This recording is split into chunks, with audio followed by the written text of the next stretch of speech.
Далее представляем вашему вниманию брифинг оперативного штаба по эпидобстановке в республике. Узнаем, сколько человек заразились коронавирусом за минувшие сутки и принимаемых мерах против инфекции. Ольга Валерьевна, добрый день. Расскажите, пожалуйста, ситуацию с коронавирусом в республике. Добрый день, уважаемые жители Республики Саха-Якутия. На текущие сутки в медицинские учреждения, в стационарные медицинские учреждения республики госпитализировано 54 человека с диагнозом коронавирусная инфекция, что в 2 раза меньше, чем было госпитализировано в субботу. От общего количества выявленных случаев это составляет 1,4%. За сутки выявлено 3802 случая. Необходимо обратить внимание на достаточно стойкую тенденцию развития заболевания на территории города Якутска и тенденцию увеличения количества заболевших на территории улусов нашей республики. Все медицинские организации работают в режиме повышенной готовности, совместно с управлениями Роспотребнадзора, оперативными штабами на местах, соответственно, осуществляется оказание всей необходимой помощи. Республика сохраняет высокий уровень тестирования на наличие новой коронавирусной инфекции, что и позволяет достаточно рано выявлять заболевание и, соответственно, начинать его лечение. На настоящий момент, на 7 февраля 2022 года, лечение в стационарах республики получают 9,6% больных, в амбулаторных условиях 94%. По данным управления Роспотребнадзора Республики Саха-Якутия, озвученных на суженном оперативном штабе у главы республики сегодня, 12% из заболевших имели вакцинацию, срок ревакцинации которые не вошли в процесс защиты, не достигая срока ревакцинации. За сутки у нас выздоровело 3210 человек, и, соответственно, на 200 человек выздоровело больше в субботу. То есть, таким образом, в целом за выходные в республике выписано практически 7000 человек с диагнозом выздоровления.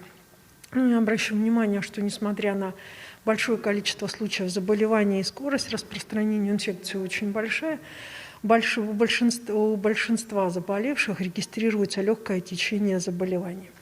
Как известно, 4 февраля 2022 года Министерством здравоохранения России внесены изменения, в соответствии с которыми на настоящий момент в некоторых моментах меняются в том числе методы лечения новой коронавирусной инфекции.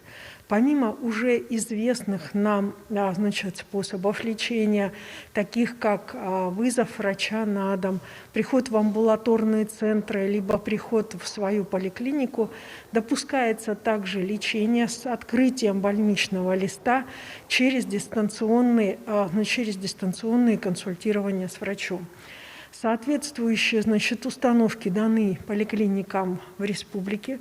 Кроме того, в целях того, чтобы непосредственно нам разрешить ситуацию с доступностью квалифицированной медицинской помощи для районов республики в большем количестве, чем оно было на тех ранних стадиях, принято решение со вчерашнего дня.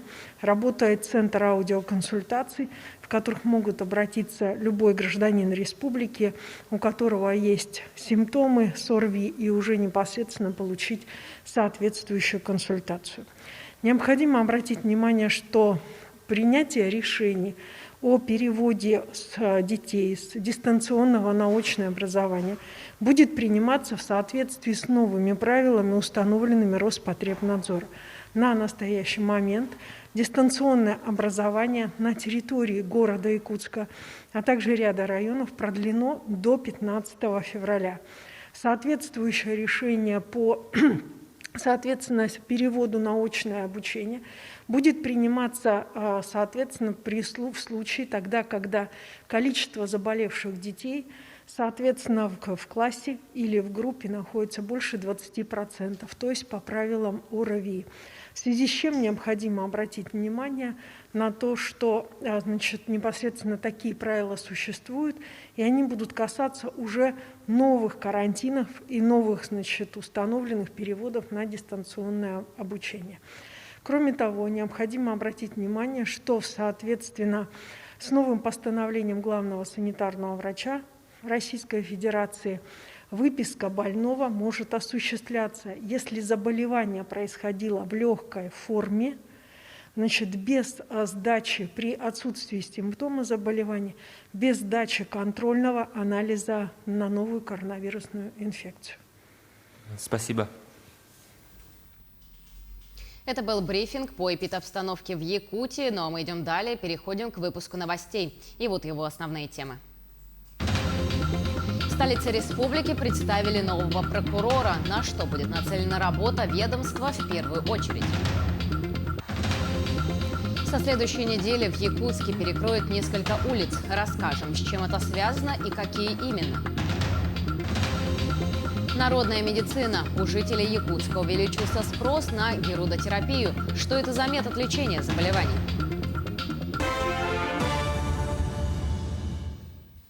В столице республики представили нового прокурора. На эту должность по приказу генерального прокурора страны в конце прошлого месяца был назначен Антон Николенко, ранее возглавлявший надзорное ведомство в Биробиджане. В столице еврейской автономии он проработал 2,5 года.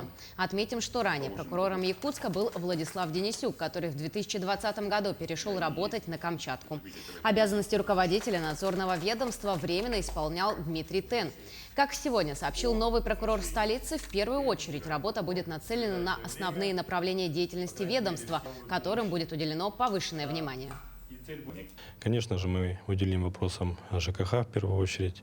Это реализация национальных проектов, надзор за несовершеннолетними, профилактики работы с данной категорией граждан. Кроме того, посмотрим по состоянию преступности, какие необходимо будет меры принимать по координации деятельности с правоохранительными органами. Будет выстроено конструктивные взаимоотношения с ними. И в первую очередь вся наша работа будет нацелена на то, чтобы улучшить состояние жизни и законности жителей города. На следующей неделе планируется перекрытие участка проспекта Ленина от площади Орджоникидзе до улицы Курашова. Перекрытие будет проведено в рамках плановой работы по реконструкции проспекта Ленина в 2022 году. На данный момент разрабатывается и согласовывается схема движения общественного транспорта и маршруты объезда для автомашин с использованием параллельных проспекту улиц. Также в Якутске продолжается строительство канализационного коллектора. Следующий участок улицы Чернышевского от улицы Гастелло до улицы Лизы Чайкиной в рамках строительства будет перекрыт на следующей неделе. Об этом сообщил Василий Амбросов, начальник управления транспорта и дорожного хозяйства мэрии Якутска. Разработана схема объезда автотранспорта и изменения маршрутов движения общественного транспорта. После утверждения опубликуем информацию в СМИ, сказал Амбросов. Пункт передержки безнадзорных животных на улице Очиченко в столице республики будет расширен до 2000 мест. Об этом сообщил мэр города Евгений Григорьев. Планируется, что по окончании работ временный пункт на улице Автодорожная будет закрыт. Напомним, что с 29 декабря в Якутске запрещен выпуск отловленных собак. Животных содержат в 2 пунктах, в которых работают 26 специалистов. Альтернативные пути лечения, а главное – профилактики коронавирусной инфекции, от которой, как известно, страдают не только органы дыхания, но и кровеносно-сосудистая система организма человека. ковид образует микротромбы в сосудах, а по словам специалистов, герудотерапия слюноживой лечебной пиявки содержит вещество герудин, которое в разы эффективнее лекарственных препаратов, стимулирует рассасывание тромбов, оказывает бактерицидное воздействие и уничтожает болезнетворные микробы. Именно с этим связывают сейчас рост спроса на герудотерапию в Якутске. Основным патогенезом ковидных осложнений является тромбоз, закупорка мелких сосудов, фиброз легких. Почему умирают пациенты? Потому что они бывают залечены, даже от препаратов кровь тоже сгущается. А что делает пиявка? Она разгружает кровоток, она снимает вот эти все тромбозы, растворяет. Это доказано научно. Семьям, у которых родился второй и третий ребенок, назначается региональный и республиканский мат-капитал. Так, региональная денежная поддержка была установлена в 2019 году. С тех пор региональный материнский капитал в городе Якутске получили более 11 тысяч семей, а республиканский был выдан 3,5 тысячам семей. С этого года размер этих двух социальных выплат увеличен. Теперь у семей, у которых появился третий ребенок, будут получать сертификат на сумму 144 тысячи рублей. А размер регионального мат-капитала будет составлять 157 и 207 тысяч рублей. Но самым популярным направлением в республиканском материнском капитале «Семья» является это улучшение жилья, покупка жилья и ремонт жилья. Вторым направлением является покупка автотранспорта. Покупка автотранспорта именно предусмотрена при республиканском материнском капитале «Семья», что граждане часто путают. При региональном материнском капитале при рождении второго ребенка данного направления нету. Направление регионального материнского капитала зависит также от пенсионного фонда. То есть они идентичны, кроме пенсий. Направления такие же. Собственный парк культуры и отдыха появится в скором времени в селе Булгуняхтах Хангаласского улуса. Проект под названием «Булгуняхтасский парк» попал в программу «1000 дворов» на Дальнем Востоке и будет реализован уже в этом году. Новое общественное пространство будет создано на пустующей территории возле Центра культуры села и дома Арчи. Парк будет состоять из центральной аллеи, зоны теплового павильона, скейт-площадки, зоны для воркаута. Также предусмотрены несколько игровых площадок для детей, беговая дорожка и зона мероприятий. По программе «1000 дворов» на Дальнем Востоке будет реализован первый этап проекта «Булгуняхтасский парк», который включает в себя 2 детские игровые площадки и зону воркаут. Остальные зоны будут возведены в последующие годы.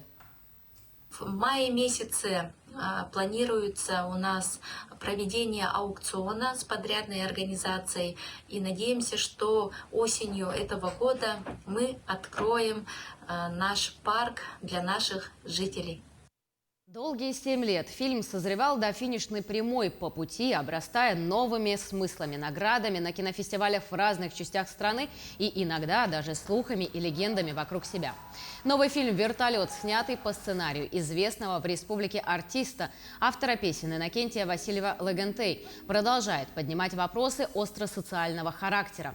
Потрясающие своей жестокостью, красотой кадры берут за живое, проникают в самую душу, окунают в холодные, бурлящие воды. И пока главный герой преодолевает себя и попутно неприступные ранее горы, мы решаем для себя, что же собой представляет вертолет. Это символ, связывающий небо и землю, или же олицетворение неименуемого рока. Премьера фильма состоится в кинотеатрах республики 17 февраля.